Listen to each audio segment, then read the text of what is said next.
ja mans bērns kliedz, spiedz un raud, tad viņš ir neaudzināts, viņam kaut kas nav kārtībā, bet nē.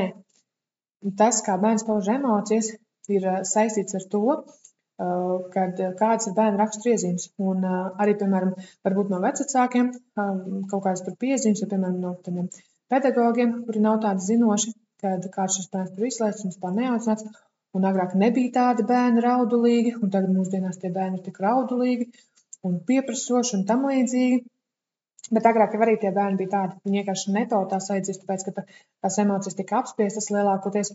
Zīdaiņu periods, kā tika audzināti bērni, bija visam citādāks, kad bērns sastāv viens pašs, viņam ļāva ilgi raudāt, ja tas bija normāli, ka varēja izraudāties, rokās nevajadzēja ņemt un tam līdzīgi, bet tagad mēs esam vairāk iejūtīgi. Varbūt tās daļai var piekrist, ka šur tur pārāk iejūtīgi, bet tomēr šobrīd tā kā vairāk bērniem tiek ļauts paust viņu reālo dabu, un tad mēs redzam, ka ir daļa bērnu, kuri daudz un skaļi raud, un daļa bērnu, kuri neraud.